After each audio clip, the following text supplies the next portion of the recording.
Hello again. I wonder how many people have noticed that the expression right-wing extremist is heard a good deal more often than left-wing extremist in this country. There is a reason for this, and it is that there has in Britain, since the days of the fascist dictatorships before the Second World War, been a fixed idea in the minds of many people that right-wing ideas are, if acted upon, likely to lead to bloodshed and violence. One of the first iterations of this idea was found in Oswald Mosley's Black Shirts in the 1930s. Now, it will be rightly guessed that I have little time for such people, but that does not affect what actually happened. The Black Shirts were denounced as being dangerous extremists, and yet all the violence associated with them, at the great rally in Olympia and the so-called Battle of Cable Street, was generated by communists. It was the left-wingers who launched the attacks, both on the Black Shirts and, of course, the police. It was less a case of violent right-wing extremists than it was dangerous left-wingers attacking everybody in sight. I might mention in passing that both my father and uncle were party members in the 1930s, Communist Party that is, and they took part in both the disruption at Olympia and the fighting in Cable Street, and so I've heard first-hand accounts of this. The same pattern was repeated in the 1970s when the National Front were accused of being dangerous and violent right-wing extremists. The violence which attended their rallies, though, was all precipitated by left-wing mobs. Every single time. I was an eyewitness to this. From the death of Kevin Gately at Red Lion Square in 1974, through to the rally at Lewisham in 1977, which ended in a riot, the National Front rallies themselves were peaceful and orderly, and it was communists and their fellow travellers who caused the violence and attacked anybody in sight, including the police.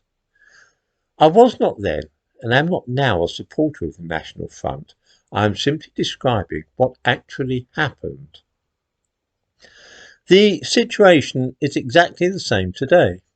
The words right-wing and extremist seem to go together in a way that left-wing and extremist do not.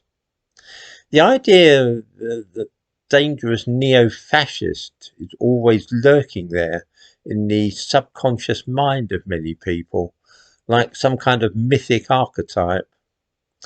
There is no such corresponding image of the violent left-winger, although in fact he has been a lot more common in Britain's history.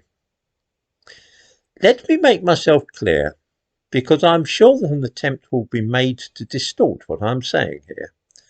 I have no use for Oswald Mosley and his ideas, and nor did I ever support the National Front. I am describing what actually happened.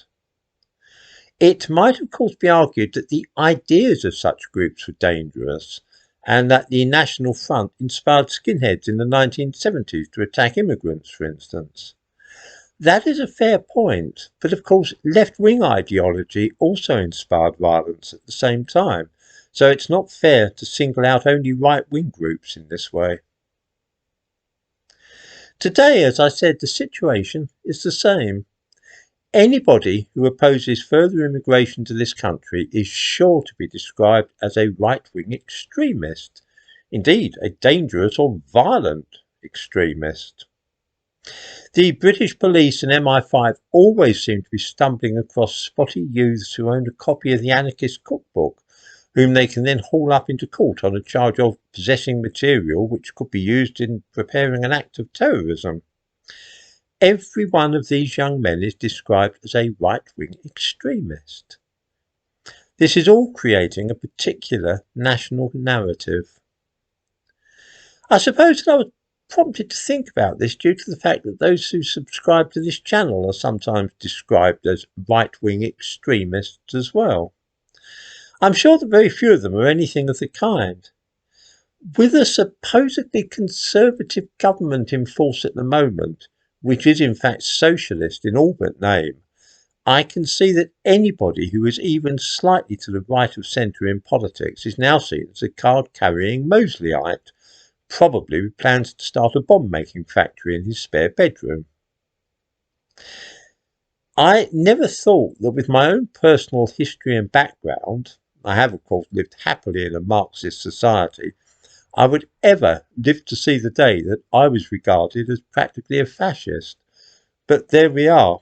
I suppose times change.